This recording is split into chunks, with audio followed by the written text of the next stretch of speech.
besok di hari kiamat tidak akan bergeser telapak kaki seorang hamba sebelum ia dimintakan tanggung jawab terlebih dahulu tentang 4 persoalan. Apa yang 4 itu? Pertama, an umrihi fima afnahu. Umur yang diberikan kepadanya akan dimintakan tanggung jawab kelak di mana umur itu dihabiskan. Diberikan umur 30 tahun ke 40 tahun, 50 sampai 70, 100 bahkan. Sejak kita akil balik sampai ajal datang merenggut nyawa, di mana umur itu dihabiskan. Kita sering main-main, padahal waktu berjalan terus. Kita sering lalai dan lupa, padahal malaikat maut tidak pernah lalai dan lupa. Seorang Nabi Yakub alaihissalam, seketika akan ajal, beliau menanyakan, kalau saya ajal kenapa tidak diberitahu lebih dahulu? Kata malaikat maut, sudah diberitahu. Loh, bagaimana caranya diberitahu? Perubahan yang terjadi pada fisik kita adalah pemberitahuan. Uban yang bertabur, mata yang mulai lamur, pendengaran yang mulai kabur, itu semua pemberitahuan agar kita mawas diri. Umur akan dimintakan pertanggungan jawab di mana umur itu dihabiskan. William Shakespeare memang pernah bilang, waktu hidup itu singkat. Tahu-tahu baru saja zuhur, tahu-tahu sudah asar, baru saja asar, tahu-tahu sudah maghrib. Yang kemarin anak-anak, tahu-tahu sudah punya anak, tahu-tahu dan tahu-tahu.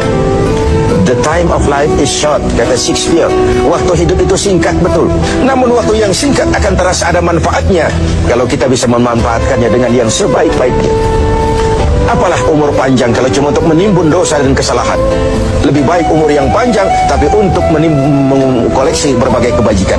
Inilah makna ucapan Nabi, khairukum man tala umruhu wa hasuna amal. Yang terbaik di antara kamu orang yang panjang umurnya dan banyak juga kebaikannya. Umur ini yang sering kita berleha-leha menghabiskannya untuk sesuatu yang tidak punya nilai, kelak akan dimintakan tanggung jawab di hadapan Allah Azza wa Jalla. Lalu yang kedua, wa an syababihi fima ablahu. Masa muda, pernah diberikan umur muda, di mana dihabiskan umur muda itu? Hura-hura atau untuk sesuatu yang bermanfaat? Dahulu ada seorang selebritis lah kalau zaman kita sekarang. Namanya Ibrahim bin Adham. Namanya Malik bin Dinar. Namanya saja sudah Malik bin Dinar, Raja bin Uam. Hidupnya jet set. Satu malam dia mengadakan pesta di rumah mewahnya. Datang seorang pengemis, bertanya kepada penjaga pintu, siapa yang punya rumah ini? Bos saya. Iya, Malik bin Dinar. Oh, orang kaya? Orang kaya. Selebriti. Dia hamba apa orang merdeka? Dia orang merdeka. Kalau hamba bagaimana bisa pesta sehebat ini?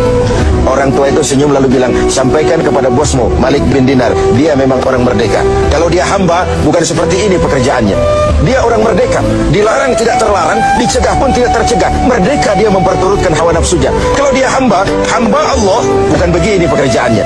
Menghabiskan waktu untuk pesta, hura-hura, sesuatu yang tidak ada gunanya. Ini disampaikan kepada Malik bin Dinar. Dia tercenung mendengar orang tua yang misterius itu. Malamnya dia bermimpi kiamat datang, dia akan dia masukkan ke dalam neraka. Karena itulah lalu dia bertobat dan kemudian menjadi ahli sufi yang terkenal, Malik bin Dinar. Masa muda akan dimintakan tanggung jawab. Yang ketiga, wa an ilmihi maza amilabi. Ilmu yang dimilikinya, kemana ilmu itu diamalkan? Untuk mencerdaskan orang atau untuk membodohi orang yang memang sudah bodoh? Untuk membimbing umat atau menyesatkan orang lain? Agar hamba menjadi hamba Allah atau agar orang menghambakan dia? Ilmu akan dimintakan pertanggungan jawab. Yang terakhir, wa an malihi min aina iktasabahu wa fima anfaqahu. Kita akan dimintakan tanggung jawab tentang harta kita. Dari mana harta itu didapat dan kemana harta itu dibelanjakan. Perhatikan yang terakhir ini. Tentang ilmu, pertanyaan akhirat cuma satu, ilmumu kau amalkan untuk apa? Tentang umur, pertanyaan akhirat pun satu, umurmu kau habiskan di mana? Tentang masa muda, pertanyaan akhirat juga satu, masa mudamu kau gunakan buat apa? Tapi khusus tentang harta, pengadilan akhirat bertanya dua, hartamu kau dapat dari mana dan kau belanjakan kemana? Dari mananya dan kemananya? Kadang didapat dari cara yang benar, tapi dibelanjakan untuk yang tidak benar. Atau bisa juga didapat dari cara yang tidak benar, dibelanjakan kepada jalan yang benar. Itu pun tidak mungkin kedua-duanya.